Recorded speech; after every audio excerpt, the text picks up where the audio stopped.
এক গায়ে বাস করত এক কৃষক। তার একমাত্র ছেলেকে সাপে দংশন করে মেরে ফেলল।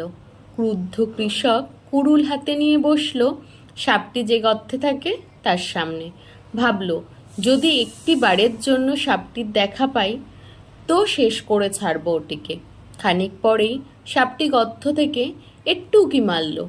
কৃষক সাপকে দেখেই মারল কুড়ুলের এক কোপ, কিন্তু দুর্ভাগ্যক্রমে কোপটি সাপের গায়ে লাগলো না, পড়ল পাথরের ওপর।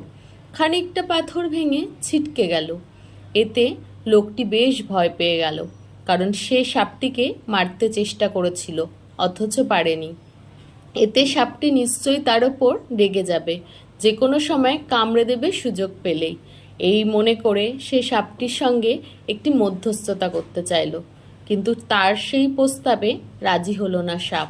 সে বলল, তা সম্ভব নয়, কারণ পাথরের ওই ভাঙা অংশটির দিকে যখনই আমার চোখ যাবে মনে পড়বে তুমি আমাকে কি করতে চেষ্টা করেছিলে, আর ছেলের কবরের দিকে চোখ পড়লেই তোমার মনে পড়ে যাবে আমি তোমার কি ক্ষতি করেছি।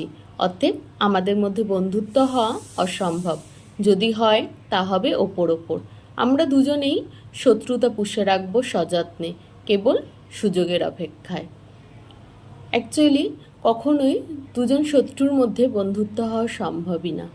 এর থেকে আমরা বুঝতে পারি শত্রুদের মধ্যে কখনোই বন্ধুত্ব করা উচিত না।